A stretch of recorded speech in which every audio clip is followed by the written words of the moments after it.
जय हिंद जय भारत। हम ज्ञानचंद यादव बुक का ऑडियो बुक कर रहे थे और इसी क्रम में आज हमारा ये 5 पार्ट है। प्राचीन भारत कर रहे थे हम और उसी में कंटिन्यू सीरीज आगे 5 पार्ट है। शुरू करते हैं। ऑडियो बुक है ये।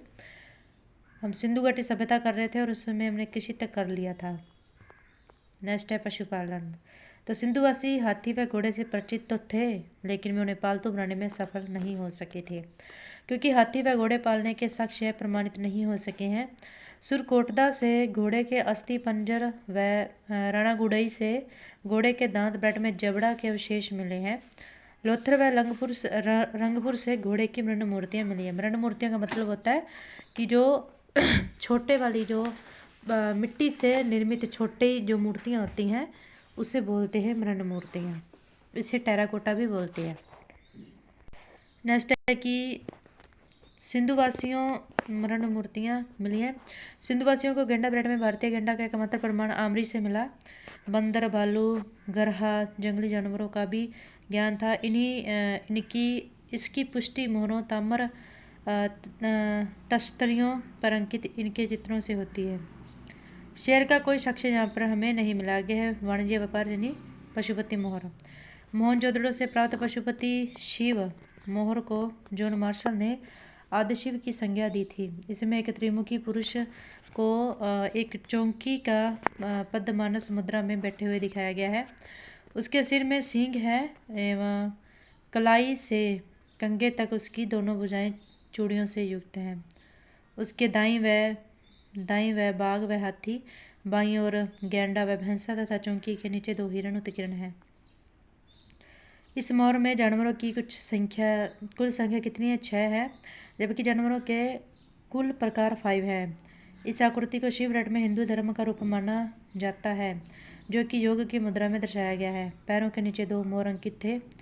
आरंभिक धार्मिक ग्रंथ ऋग्वेद में रुद्र नामक देवता का उल्लेख मिलता है, जो बाद में पुरानी कथाओं में शिव के लिए प्रयुक्त नाम है। लेकिन शिव के विपरीत रुद्र को ऋग्वेद में न तो पशुपति पट में मवेशी स्वामी और न ही एक योगी के रूप में दिखाया गया है। नेक्स्ट जो हमारा है, सिंधुवासियों में सिक्कों रट में मुद्रा का प्रचलन नहीं था। क्रय विक्रय वस्तु विनिमय के माध्यम से होता था। किसी भी पुरास्थल से मुद्रा के प्रमाण नहीं मिले हैं। व्यापारिक वस्तुओं की गांठ पर शिल्पियों व व्यापारियों द्वारा अपनी मोहर की छाप लगाने की प्रथा थी। लोथर से इस तरह की कई मोहरबंदी मिली हैं। मोहनजोदड़ो से मिट्टी की 2 पहियों वाली खिलौना गाड़ी, कांसे की 2 पहियों वाली खिलौना गाड़ी, चुंदड़ों से मिट्टी की 4 पहियों वाली खिलौना गाड़ी मिली है। लोथर से अल्वेस्टर पत्थर का एक बड़ा पहिया व वनावली से सड़कों पर बैलगाड़ी के पहिए के निशान मिले हैं। मोहनजोदड़ो से प्राप्त एक मोहर पर नाव के चित्रांकन व लोथर से प्राप्त मिट्टी निर्मित खिलौना नाव से यह अनुमान होता है कि सिंधुवासी आंतरिक व ब्रह्म व्यापार से मस्तूल वाली नावों का उपयोग करते थे। सिंधु सभ्यता के काल में पोत निर्माण एवं नावों द्वारा समुद्री व्यापार होने की पुष्टि लोथर से प्राप्त गोदीवाड़ा के साक्ष्य से होती है। पश्चिमी भारत एवं मकरान के तटवर्ती क्षेत्रों से ज्ञात सिंधु सभ्यता की बस्तियां संभवतः समुद्र पारीय व्यापारिक पड़ाव के रूप में स्थित बंदरगाह थी। मेसोपोटामिया इराक से व्यापारिक संपर्क थल व समुद्री दोनों मार्गों से था। सिंधु सभ्यता एवं मेसोपोटामिया के बीच होने वाले व्यापार में अफगानिस्तान और इराक के क्षेत्रों की मध्यवर्ती भूमिका थी, जबकि जल मार्ग से होने वाले व्यापार में फारस की खाड़ी में स्थित बहरीन द्वीप की मध्यवर्ती भूमिका थी। ऊपर देखते हैं कि ब्रेट में क्या दिया हुआ था। इसमें दिया है प्रशासनिक राजधानी। सिंधुवासियों की प्रशासनिक राजधानी के बारे में बताया गया है। तो देखते हैं सभ्यता के शहर। राजधानी इसकी हड़प्पा थी, मोहनजोदड़ो थी। और हड़प्पा में अरबी शहर देखे तो मुल्तान, और फिर कुशान शहर देखे तो पुरुषपुर, पेशावर। मोहनजोदड़ो में यदि हम अरबी शहर देखें तो मसूरा, और यदि कुशान शहर देखें तो मथुरा। और ये हड़प्पा और जो मोहनजोदड़ो थे, जैसे टूट पिगट जुड़वा राजधानी कहा जाता है इन्हें। और ये जो थी दोनों मुल्तान और मसूरा। मार्टिन वीर ने अरब शहर से तुलना की है इन दोनों की। और फिर स्टुअर्ट पिगर कुशान शहर से तुलना की है। आगे आगे स्टुअर्ट पिगट पिगट ने हड़प्पा एवं मोहनजोदड़ो को एक विस्तृत साम्राज्य को जुड़वा राजधानी बतलाया था। कालीबंगा में भी सिंधु साम्राज्य की तीसरी राजधानी थी, जहाँ लकड़ी से बनी नालियों के अवशेष मिले थे। नेक्स्ट है पुरोहित राजा मूर्ति। जैसे अलखड़ीपेट में कांचली मिट्टी से बनी मूर्ति है और इसमें पुजारी राजा को दाढ़ी करीने से सवारी गई है, लेकिन मूछें नहीं है। ठीक है, मूछें नहीं है भी इसकी, ठीक है, ध्यान रखना। वह तिपहिया शाप वाला शॉल ओढ़े हुए है, उसका बायां कंधा ढका है लेकिन दायां कंधा खुला हुआ है। नीचे पारदर्शी वस्त्र पहने हुए हैं। योगी के नेत्र अर्ध खुले, उसके निचले होठ मोटे हैं तथा उसकी दृष्टि नाक के अग्रभाग पर टिकी हुई है। मस्तक पर गोल अलंकरण है और इस पत्थर मूर्ति को पुरोहित राजा की संज्ञा दी गई है। यह मूर्ति मोहनजोदड़ो की खुदाई से प्राप्त हुई थी। नेक्स्ट है धर्म। तो सिंधव नगरों की खुदाई से किसी भी मंदिर के अवशेष नहीं मिले हैं। मोहनजोदड़ो से प्राप्त संभावी मुद्रा में ध्यानरत योगी की प्रशस्तर मूर्ति मोहर, जिस पर पद्मासन मुद्रा में योगी का अंकन से यह स्पष्ट होता है कि सिंधुवासी योग से परिचित थे। आगे प्रमुख आयातित कच्चा माल। टिन देखे तो अफगानिस्तान और ईरान से, तांबा देखे तो खेतड़ी राजस्थान बलूचिस्तान से, चांदी देखे तो ईरान अफगानिस्तान से, सोना देखे तो अफगानिस्तान फारस दक्षिण भारत से, लाजवर देखे तो मेसोपोटामिया अफगानिस्तान से, सिलगड़ी देखे तो बलूचिस्तान राजस्थान गुजरात से, नील रत्न देखें तो बदख्शां अफगानिस्तान से, नीलमणि देखे तो महाराष्ट्र दक्षिण भारत से, हरितमणि देखे तो दक्षिण एशिया से, और शंख कोड़ियाँ देखे तो सौराष्ट्र दक्षिण भारत से, शीशा देखे तो ईरान अफगानिस्तान राजस्थान से, शिलाजीत देखे तो हिमालय क्षेत्र से। नेक्स्ट जो हमारा है वो है अंतिम संस्कार कैसे होता था सिंधु सभ्यता में। सिंधु सभ्यता में मृतकों के अंतिम संस्कार की 3 प्रथा मिलती है। फर्स्ट है दाह संस्कार, इसमें शव को पूर्ण रूप से जलाने के बाद अवशेष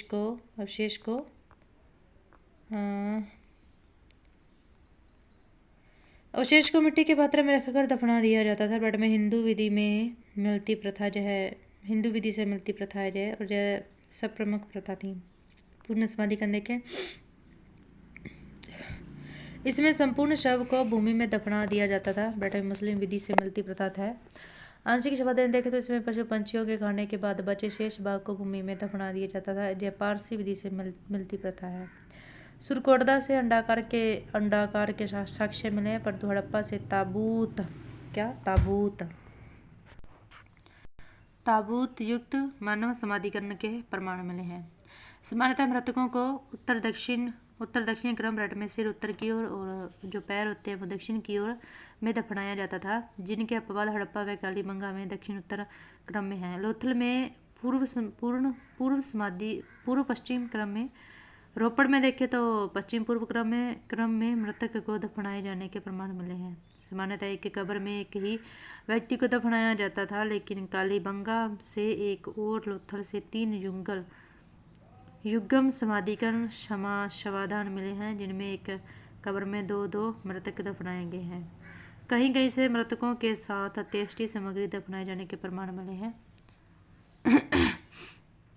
अंत्येष्टि सामग्री के रूप में मिट्टी के बर्तन, आभूषण, उपकरण, दीप, दर्पण आदि मिले हैं। और रोपड़ की कब्र से मालिक के साथ कुत्ते के दफनाए जाने के भी साक्ष्य मिले हैं।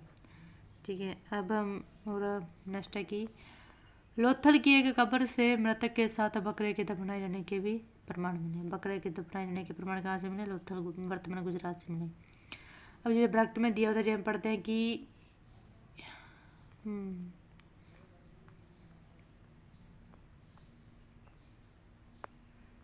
यह मेसोपोटामिया सभ्यता व हड़प्पा सभ्यता में संबंधता देखते हैं। ये हमने करना था। फारसी की खाड़ी के उत्तर में स्थित आधुनिक इराक को प्राचीन में मेसोपोटामिया कहा जाता था। मेसोपोटामिया यूनानी भाषा के 2 शब्दों में मेसो प्लस पोटामिया से बना है। मेसोका का अर्थ यह है कि मध्य व पोटामिया का अर्थ नदी होता है। इस प्रकार मेसोपोटामिया का अर्थ 2 नदियों के बीच का प्रदेश है। ये 2 नदियां दजला व फ्रात थी, और इन नदियों के मुहाने पर सुमेरियन, मध्य में बेबीलोनियन तथा उत्तर में असीरियन सभ्यताएं विकसित हुई थी। दिलमुन बेट में फारस खाड़ी स्थित बहरीन को हाथियों का देश कहा गया है। यहाँ से व्यापार होता था। समानता देखें तो दोनों नगरीय सभ्यताएं थी। दोनों के निवासी कांसे व तांबे के साथ साथ पाषाण के लघु उपकरणों का प्रयोग करते थे। दोनों के भवन कच्ची तथा पक्की ईंटों से बनाए गए थे। दोनों सभ्यताओं के लोग चाक पर मिट्टी के बर्तन बनाते थे। दोनों को लिपि का ज्ञान था। उपयुक्त समानताओं के आधार पर हियर ने सैंधव सभ्यता को सुमेरियन सभ्यता का एक उपनिवेश बताया है। असमानता देखें तो सिंधु सभ्यता के नगरों में मुख्यतः पकाई गई ईंटों का व्यवहार हुआ था, जबकि सुमेरी नगरों में कच्ची ईंटों का प्रयोग हुआ था। सुमेरी और सिंधु लिपि भी एक दूसरे से भिन्न थे। सुमेरी लिपि कीलनुमा थी तो सिंधु लिपि चित्रात्मक सांकेतिक थी। हड़प्पा लिपि में 400 चिन्ह हैं, जबकि सुमेरी लिपि में 900 चिन्ह हैं। सुमेर में मंदिरों में पुरोहितों का महत्वपूर्ण स्थान था, परंतु सिंधु घाटी की सभ्यता में मंदिरों का स्तव संदेहास्पद था। विशेष देखें तो सुमेरियन सभ्यता के लोग प्राचीन विश्व के प्रथम लिपि आविष्कर्ता थे। उनकी क्यूनिफॉर्म लिपि सामान्यतः प्राचीनतम लिपि मानी जाती थी। आगे मातृ देवी, तो हड़प्पा से प्राप्त एक मूर्तिका में स्त्री के गर्भ से निकलता पौधा दिखाया गया है। यह संभवतः पृथ्वी देवी की प्रतिमा है और इसका निकट संबंध पौधे के जन्म व वृद्धि से रहा होगा। हड़प्पा लोग इसे पृथ्वी की उर्वरकता की देवी मानते थे और उसकी पूजा उसी तरह करते थे जिस प्रकार मिस्र के लोग नील नदी की देवी आयरिस की पूजा करते थे। भारत में चांदी के प्राचीनतम साक्ष्य देखें तो हड़प्पा वासियों को चांदी की जानकारी थी। ये लोग राजस्थान की जावर व अजमेर खानों से चांदी प्राप्त करते थे। मुख्यतः हड़प्पा व मोहनजोदड़ो हेतु अफगानिस्तान व इराक से आयात किए जाते थे। आगे स्वास्तिक चिन्ह है, तो मोहनजोदड़ो से प्राप्त मोहर पर स्वास्तिक का अंकन सूर्य पूजा का प्रतीक माना जाता है। हिंदू धर्म में आज की स्वास्तिक को पवित्र मांगलिक चिन्ह माना जाता है। इसे चतुर्भुज ब्रह्मा का रूप स्वीकार किया गया है। धोलावीरा से प्राप्त सिंधु लिपि के 10 बड़े अक्षर जो कि प्राचीन सूचना पट के रूप में प्रयुक्त होते थे, जय स्थल जल प्रबंधन का सर्वश्रेष्ठ उदाहरण था। नेक्स्ट जो हमारा है वो है लिपि, यानी सिंधु वासियों की लिपि कैसी थी, तो इसके बारे में देखते हैं।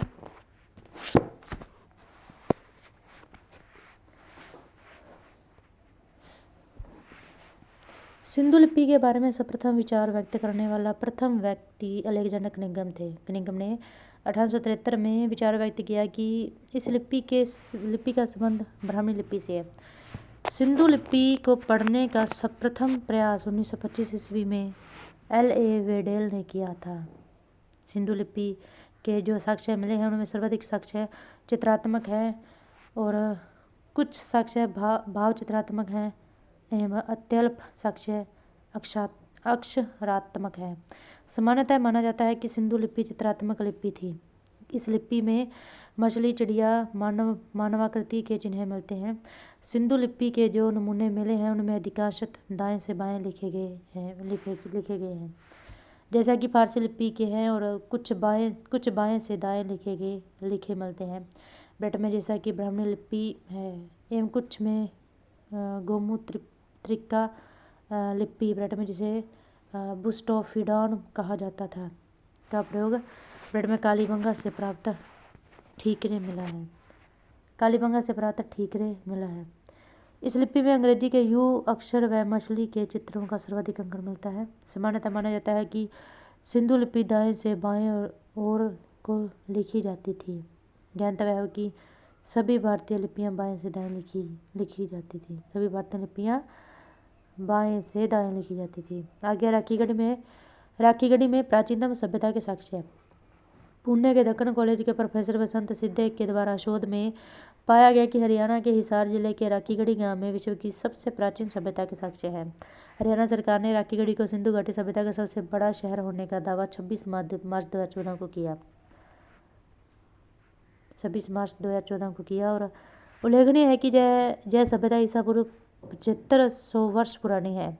अब तक हुए शोध के आधार पर राखीगढ़ी की बसावट का कुल क्षेत्र 7 किलोमीटर में विस्तृत होने की संभावना है। राखीगढ़ी का विकास सरस्वती नदी की सहायक दर्शावती नदी के किनारे हुआ था। नदी के किनारे बसे राखीगढ़ी सभ्यता की निरंतर खुदाई में मिले सामान और कंकाल आदि से अनुमान लगाया जा रहा है कि कि यह सभ्यता हड़प्पा काल से भी प्राचीन रही है। पुरातत्व विशेषज्ञों के अनुसार सरस्वती नदी के प्रभाव के कारण ही हिसार जिले में तीन स्थानों पर सभ्यता का पता चला है।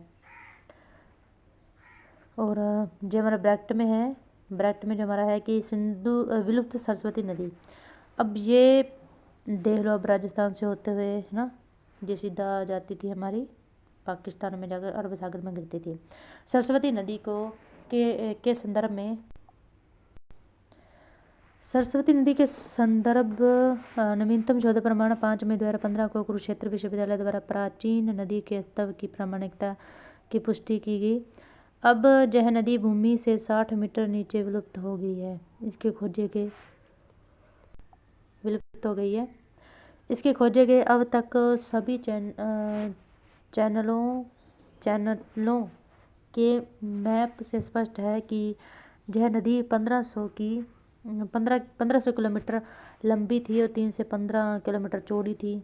औसतन इसकी गहराई 5 मीटर थी। सरस्वती नदी कहाँ लुप्त हो गई, इसके बारे में 120 वर्ष पहले 1893 ईस्वी में एक अंग्रेजी इंजीनियर ओल्ड हेम ने विचार किया और खोज शुरू की थी। इस नदी की सूखी घाटी से गुजरने के दौरान कई बिंदुओं पर विचार करने के बाद उन्होंने परिकल्पना दी कि यह स्थल संभवतः प्राचीन सरस्वती नदी घाटी का है। ठीक है, कौन है सरस्वती नदी से संबंधित? कौन है? ओल्डहेम है।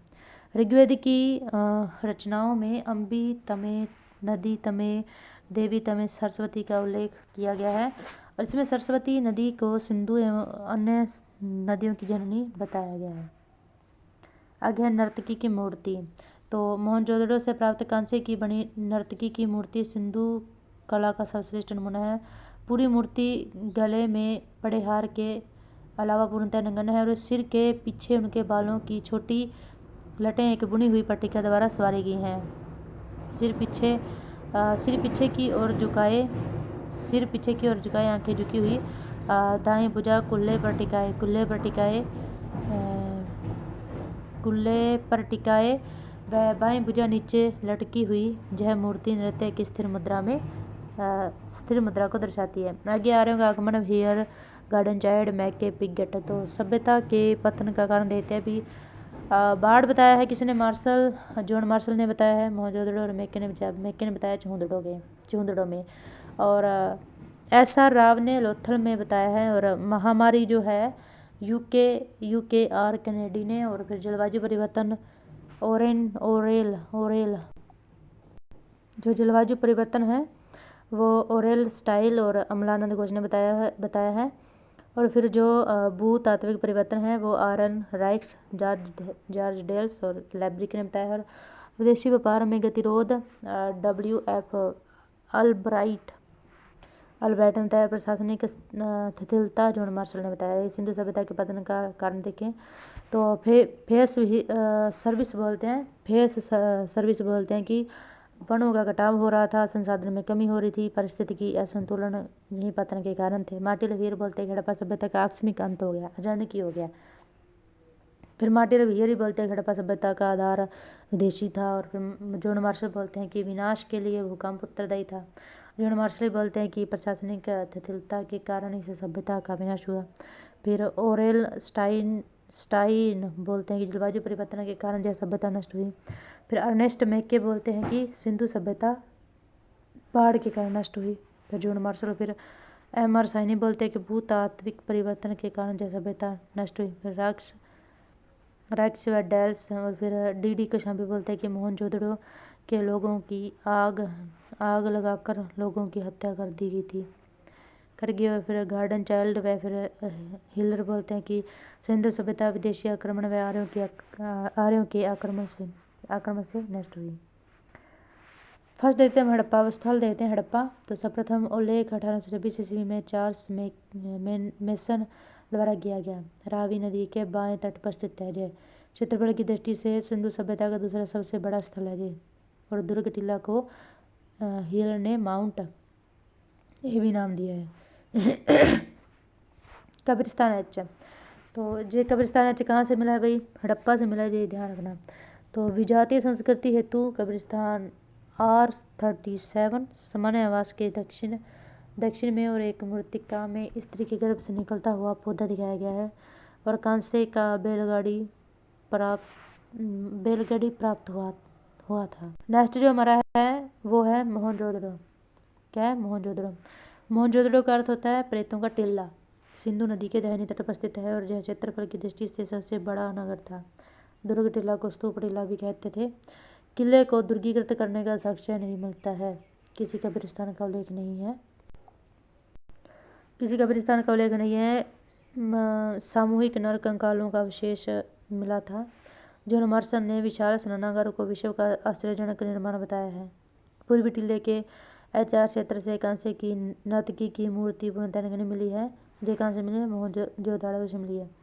एक मुद्रा पर नाव का चित्रण भी मिला है। कहाँ से मिला है? मोहनजोदड़ो। अब देख लो, नाव उस समय में थी, नाव सिंधु घाटी सभ्यता में थी, इसका साक्ष्य मिला है। कहाँ पर? मोहनजोदड़ो से इसका साक्ष्य मिला है हमें।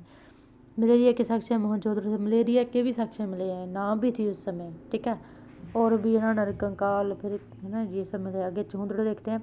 तो सिंधु नदी के बाएं तट पर स्थित एक औद्योगिक शहर था, एकमात्र नगर जो दुर्गीकृत नहीं था। यह जो चौंदड़ो है यह दुर्गीकृत नहीं था। मार्शल व मैके ने मणके बनाने का कारखाना खोजा था कहीं पर, यहीं पर। कहाँ पर? चौंदड़ो में। एकमात्र स्थल जहाँ से वक्राकार ईंटें मिली है। अब वक्राकार ईंटें कहाँ से मिली है? कहाँ से मिली है? चौंदड़ो से मिली है। एकमात्र स्थल है जी जहाँ से वक्राकार ईंटें मिली है। ईंट पर एक बिल्ली का पीछा करते हुए कुत्ते के पंजों का निशान भी मिला है। कहाँ पर? यहीं पर, चौंदड़ो में। आगे जो हमारा नेक्स्ट स्थल आता है वो है लोथर। लोथर गुजरात में अवस्थित है और जिसका गुजराती भाषा में अर्थ मृतकों का टीला है। अहमदाबाद जिले में भोगवा नदी के किनारे स्थित है। इसे लघु हड़प्पा मोहनजोदड़ो भी कहा जाता है और 3 युग्मित समाधियों का उदाहरण मिलता है, जिससे जहाँ सती प्रथा का अनुमान लगाया जाता है। अब देख लो, सती प्रथा का साक्ष्य नहीं है, लेकिन अनुमान लगाने के जो चिन्ह मिलते हैं ना वो कहाँ मिलते हैं? लोथर में मिलते हैं। विश्व का प्राचीनतम जहाजों की गोदी बाड़ा मिली थी, जहाँ से चावल के अवशेष भी मिले हैं। कहाँ से? लोथर से। किसके अवशेष मिले हैं? चावल के। कालीबंगा का अर्थ होता है काले रंग की चूड़ियाँ। घग्गर नदी बेट में प्राचीन नाम सरस्वती नदी के बाएं तट पर स्थित है और शल्य क्रिया का प्राचीनतम साक्ष्य यहाँ पर मिला है। जल निकास की प्रणाली का कोई स्पष्ट उल्लेख नहीं है और भूकंप में सबसे प्राचीनतम साक्ष्य कहाँ से मिले हैं? यहीं से मिले हैं। नेक्स्ट हमारा जुते हुए खेत के प्रमाण, जिसकी विशेषता है जालीदार जुताई का नमूना है जो 2 फसली थी। एक मिट्टी के लिंग व योनि के प्रतीक के साथ योनि के प्रतीक एक साथ बने प्रतीत मिले हैं। आगे बनवाली ये देखते हैं। बनवाली सरस्वती नदी के किनारे स्थित है और जल निकास प्रणाली का अभाव था। जल निकास के साक्ष्य नहीं मिले हैं और मकानों में अग्नि वेदिकाएं मिली थी। ऊपरा की आगे आता है रंगपुर, अहमदाबाद में स्थित है और सैंधव संस्कृति का उत्तर अवस्था का दर्शन मिलता है। उत्तर मतलब बाद वाली अवस्था, जहाँ के अवशेषों में न कोई मुद्रा मिली है न कोई माता देवी की मूर्ति मिली है। धान की भूसी के ढेर के प्रमाण मिलते हैं। कहाँ पर? रंगपुर में। कच्ची ईंटों के दुर्ग व कलश समाधान के प्रमाण भी मिलते हैं।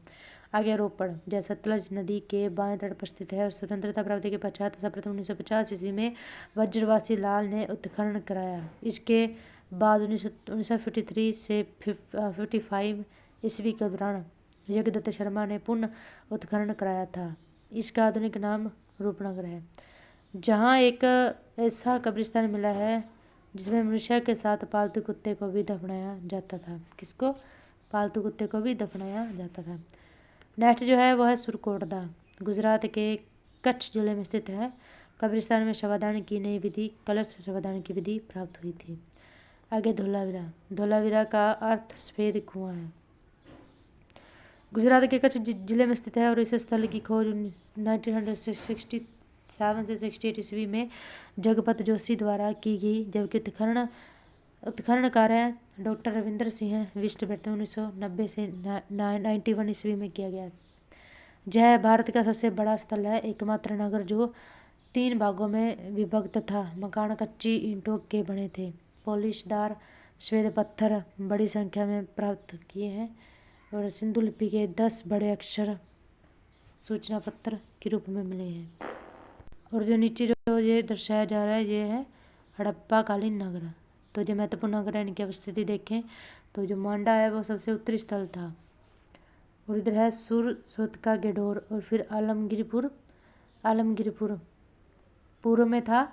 सबसे यदि दक्षिणी स्थल देखें इसका तो वो था देमाबाद कहाँ, महाराष्ट्र में। जोड़वे संस्कृति का एक भाग था। देमाबाद सबसे बड़ा स्थल था ताम्रपाषाण कालिक संस्कृतियों में, जो हमने पीछे रीड कर चुके हैं। ये हम तो इसके महत्वपूर्ण स्थल देखते हैं हम लोग। गुजरात में देखें तो धोलावीरा है, देसलपुर है, सुरकोटदा है, लोथल है, रंगपुर है, रोजदी है। ये स्थल कहाँ पर है ना, ये ध्यान रखने हैं हमको। जो गुजरात में पड़ते हैं सारे, देसलपुर, धोलावीरा, सुरकोटदा, लोथल, रंगपुर, रोजदी। फिर ये इससे बाहर जो है वो है भगतराव। फिर आता है भी हमारा मेहरगढ़ आता है ना, जहाँ मेहरगढ़ से ताम्रपाषाण प्लस का संयोगी सांस्कृतिक अवशेष मिलते हैं। फिर कोटदीजी है ना मेहरगढ़, और मेहरगढ़ के नीचे सिंधु घाटी के क्रम में देखें तो फिर आता है मोहनजोदड़ो के बिल्कुल जस्ट दाईं तरफ कौन सा है, कोटदीजी है। और फिर इसके दाईं तरफ नीचे देखें तो चुहुंदड़ो है। फिर इसके चुहुंदड़ो के बाईं तरफ देखें तो अमरी है। फिर बालाकोट है। फिर अल्लादहिदीनु है।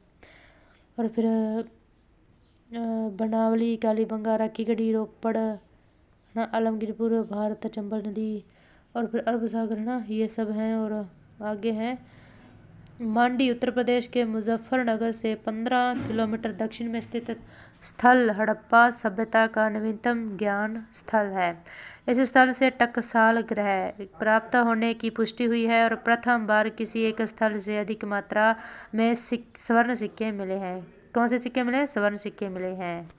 नेक्स्ट जो हम देते हैं वह हड़प्पाकालीन स्थल महत्वपूर्ण तथ्य है। तो स्थल है, फिर उत्खनन करता है, फिर वर्ष है, फिर वर्तमान क्षेत्र है, फिर प्रमुख नदी और फिर प्राप्त साक्ष्य है। हड़प्पा उत्खननकर्ता कौन थे? राय बहादुर, दयाराम साहनी, माधव स्वरूप वत्स भैयर। और वर्ष देखे तो 1921 1946, और वर्तमान क्षेत्र देखे तो साहिवाल जिला, पश्चिम पंजाब पाकिस्तान। फिर नदी देखे तो रावी है, और प्राप्त साक्ष्य देखे तो कांस्य गाड़ी, अन्न भंडार, पारदर्शी वस्त्र पहने, एक मूर्ति, गरुड़ चित्रित मुद्रा, कांस्य दर्पण, शंख का बेल, फिर मछुआरे का चित्र। मोहनजोदड़ो इसका उत्खनन किसने किया था? राखलदास बनर्जी ने। फिर मार्टिल वीर ने। फिर वर्ष देखे तो 1922। वर्तमान क्षेत्र देखे तो लरकाना जिला, सिंध प्रांत, पाकिस्तान। प्रमुख नदी देखे तो सिंधु। और फिर प्राप्त साक्ष्य देखे तो पुरोहितों का आवास, महाविद्यालय, विशाल स्नानागार, 16 मकानों का बिराक, और फिर कांस्य की निगन महिला मूर्ति, दाढ़ी वाले पुजारी की मूर्ति, और फिर चमकता हुआ बंदर का चित्र, एक श्रृंगी पशुओं वाली मुद्राएं प्राप्त हुई हैं। आगे चुहुंदड़ो तो उत्खननकर्ता गोपाल मजूमदार व अर्नेस्ट मैके। वर्ष देखे तो 1934। और वर्तमान क्षेत्र देखें तो सिंध, पाकिस्तान। प्रमुख नदी देखे तो सिंधु। फिर प्राप्त साक्ष्य देखें तो बिल्ली का पीछा करते हुए कुत्ते के साक्ष्य, मणके बनाने का कारखाना, लिपस्टिक, कांस्य गाड़ी, वक्राकार ईंट, काजल, पाउडर, कंदा, तीन घड़ियालों तथा 2 मछलियों का अंकन वाली मुद्रा प्राप्त हुई है।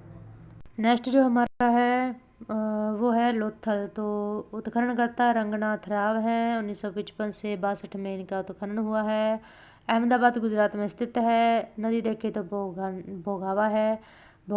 वर्तका साक्ष्य देखे तो वर्तका तथा चुकोर अग्निवेदिकाएं मिली हैं। चावल व बाजरे पर 2 मुँहे राक्षस का अंकन मिला है। और फिर फारस की मोहर मिली है। और फिर घोड़े की मूर्ति मिली है। और फिर गोद, बाढ़, 3 युग्मित समाधि, और फिर पूर्ण हाथी दांत मिला है। पूर्ण हाथी दांत मिला है। फिर चालाक लोमड़ी का चिन्ह मिला है। कौन सी लोमड़ी? चालाक लोमड़ी का क्या मिला है? यहाँ पर साक्ष्य मिला है।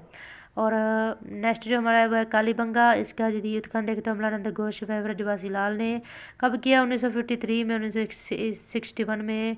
हनुमानगढ़ राजस्थान, जहाँ जहाँ यह मेन मतलब मूल रूप से स्थित है। नदी देखे तो घग्गर है, जूते हुए खेत और लकड़ी की नाली, बेलनाकार भूकंप के साक्ष्य, अग्नि, हवन कुंड, अलंकृत ईंट, चूड़ियाँ एक साथ, दो फसल बोने के साक्ष्य यहाँ से मिले हैं।